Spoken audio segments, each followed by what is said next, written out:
Hi, I'm Matt Martin. And playing Chuck Todd to Matt's John Mercurio, I'm Zach Stevenson. This is Publius TV.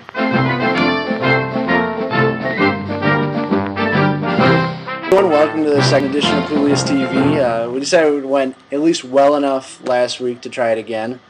I would like to note, however, that I'm very upset about being called John Mercurio. I didn't know that we were allowed to pick Chuck Todd or John Mercurio, but I would have Yeah, well, I definitely. got dibs, man.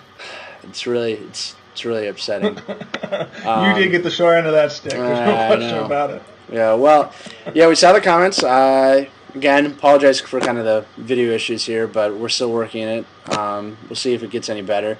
I'd like to make one request, though. If everybody could just lay off about how ugly Zach is. We know he is. I know he is. Obviously, I'm the better looking of the two, but you don't have to point it out in the comments. It's just really rude. So Yeah, I think someone suggested you put a bag over your head, Matt. So that was said in good humor. I think the other comments directed at you were just being serious. okay. We're going to keep it much shorter this week than we did last week. We only have one topic that we want to talk about, and that is the Senate district conventions that happened just yesterday. Well, as we're recording this yesterday, as it appears on the blog 2 days ago. And what turned out to be another dominating weekend for Madia, one that was actually surprisingly good. The Bonhoff campaign said that this would be a better weekend for them. It turned out not so much to be. And the question that we haven't quite covered on the blog yet is why? Why did Madia continue to dominate? Why is he dominating these conventions? What's going on here? What do you think?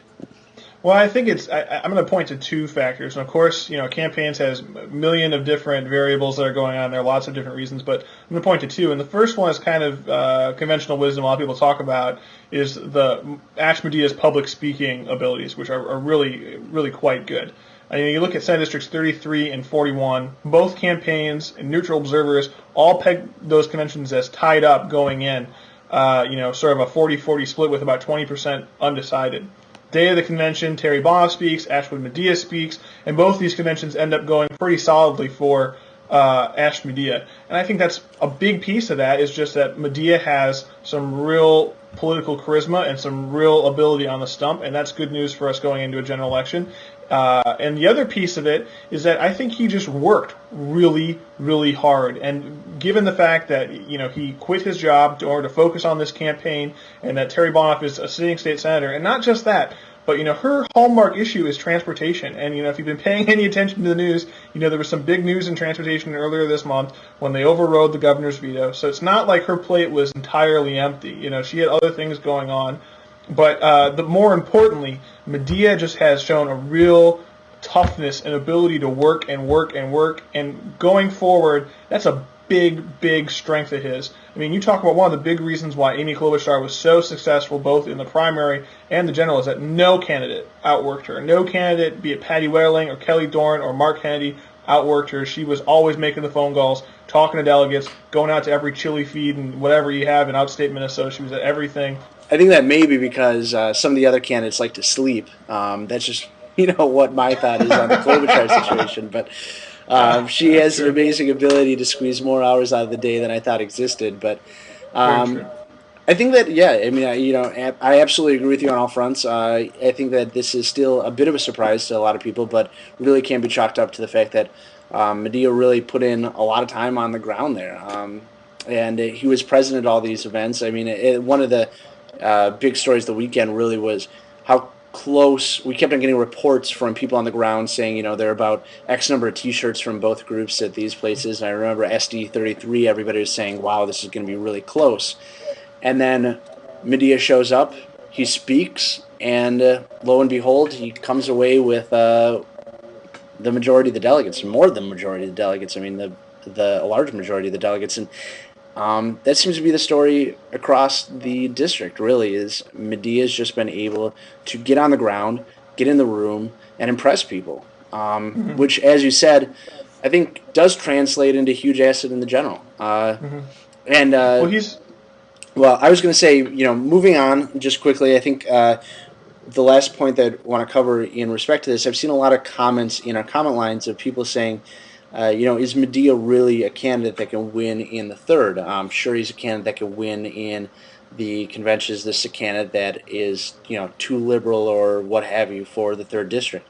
And to address that quickly, and I think both of us have addressed it preliminarily in the comments, I think that there actually are a lot of things that translate out of these Senate district conventions that show that he's a very viable candidate in the general election. And that's not always the case. I mean, frankly, these conventions are filled with people that are to the left of the general population in any district. And certainly that's the case in the 3rd, which is a very moderate district. Everybody has to understand that. But the reality is, Ashwin Madia used to be a Republican. And whether or not you like that, I think that could have been a huge liability in the Senate district conventions. Turned out not to be.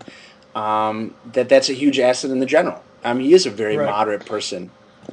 Yeah, well, his story, his life story, fits perfectly into the broader narrative that's developing this election cycle, be it at a national level where it looks like we're probably going to nominate, we hope, knock on wood, cross your fingers, we're going to nominate a candidate that talks about reaching across the aisle and working across party lines in Barack Obama. And then locally, too, where you have the Republican Party sort of kicking all the moderates out of their party.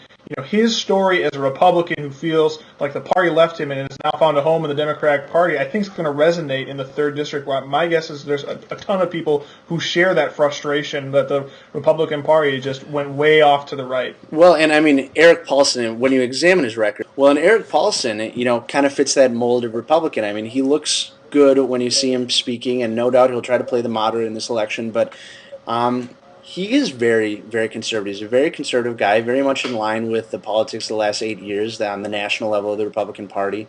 And a very divisive figure in this district on social issues. So it will be really interesting to see if Madia can leverage that sort of sentiment and and his personal story, both in terms of his family background and in terms of his political background. Well, Paulson's just a divisive figure, period. I mean, you got to remember, this guy was majority leader when the state government shut down. First time in Minnesota history, the state government shut down. Eric Paulson is majority leader of in the House of Representatives. He was a key player in that effort, and I think that's the kind of contrast that's going to work really nicely with an Ashwin Madia or a Terry Bonoff, for that matter. They both have really great bipartisan cooperative credentials. And I think with Barack Obama on the top of the ticket, that's going to play really well in the 3rd district. Yeah, well, there are a million other things that we could talk about. Obviously, we always seem to go on a little bit longer than we intend, but we promise to keep it short. So that's it for this week. Keep commenting on what you want to see, what you don't want to see. We'll try to, in the future as this progresses, maybe use the visual a bit more vibrantly than just Zach and my faces, which... again, you guys don't have to be so mean to Zach in the comments. But that's it for this week. So see you next week, I guess.